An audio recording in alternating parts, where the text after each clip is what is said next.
What's up, world? Welcome back to another episode of Just Grow It, the podcast. I'm your host, Big City Gardener, and today we're talking more about mulch, more specifically, the only type of mulch that you should be using in your garden. Now, before I talk about the only type of mulch that we should be using in our gardens, let's briefly talk about the benefits of mulching our garden. If you want more information on mulch, then you should go back to last season and check out the episode called Just Mulch It. Now, a few benefits of applying mulch to your garden include 1. Regulating the soil temperature. 2. Helping decrease the amount of weeds that you have in your garden area. 3. Helping to retain moisture that we apply to the garden. 4. Breaking down and feeding our soil food web. And 5. To help insulate the roots of our plants. The only type of mulch that gives us all of these benefits and more are native mulches.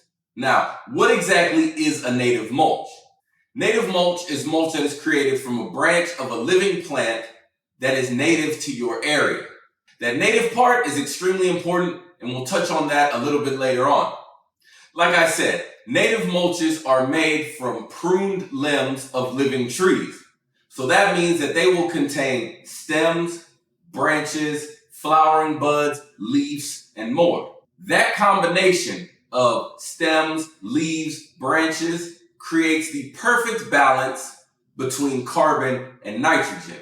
The wood from the branch gives us the carbon, while the flowering stems, the buds, the leaves, those give us the nitrogen.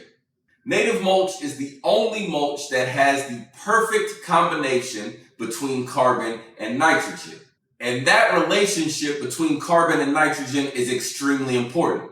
If it is out of balance, then what we end up doing is stressing our plants more than we are helping our plants. Now, native mulch is not going to be lower in cost than the dyed mulch. And that's because the dyed mulch is trash.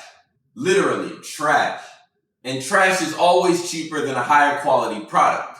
The worst mulch that you can add to your garden are the dyed mulches, the red and the black mulch. Why is dyed mulch the worst? Well, it really depends on where you get it from. If you're buying bags of dyed mulch from any big box store, there's a pretty good chance that that is made up from trash materials. And since the idea of mulch is to recreate what is naturally occurring, branches and leaves fall from the trees, they cover the floor, and then as they break down, they feed the soil food web, we should want products that imitate that. But colored and dyed mulches oftentimes are not made from branches of living trees, or dead trees by that matter. Oftentimes, colored and dyed mulches are made up of things like dry wood scraps, the leftovers from any lumber mill, or worst of all, grinding up old pallets. Notice I didn't mention anything that had any greenery in it. There were no branches, there were no leaves, there were no flowering buds. So that means that these bags of dyed mulches are going to be extremely high in carbon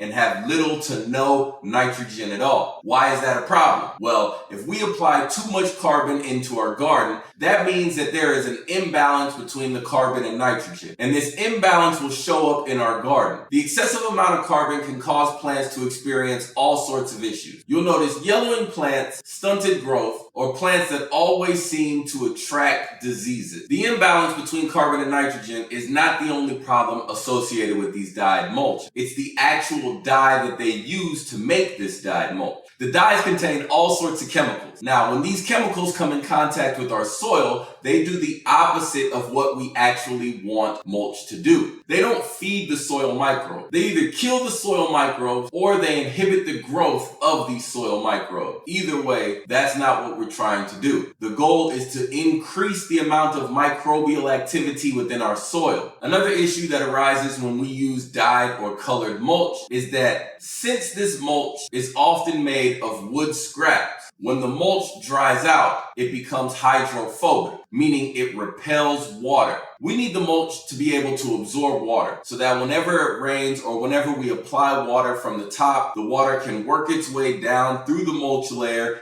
into the soil. If our mulch is repelling water, what ends up happening is our plants can become extremely stressed and dry out quickly. This is the opposite effect of what we want our mulch to have on our garden. Colored or dyed mulch is the worst mulch that we can add into our garden. As a matter of fact, it's tied with old rubber tires, which I think are a horrible idea as a form of mulch. But don't take my word for it. What you should do now is locate your local soil yard and go down there and ask them. And they'll tell you the same thing that I'm telling you. Native mulch is the way to go if you're looking to mulch your garden. That's it for this episode of Just Grow With The Podcast. What I need you guys to do now is to please share this episode with a friend or two. I have a goal of making this into a top 10 gardening podcast this year, and I can only do that with the help and support of you guys. Get on your phone, locate your local soil yard, go down there, buy a couple bags of native mulch, bring it back to your garden, spread it out,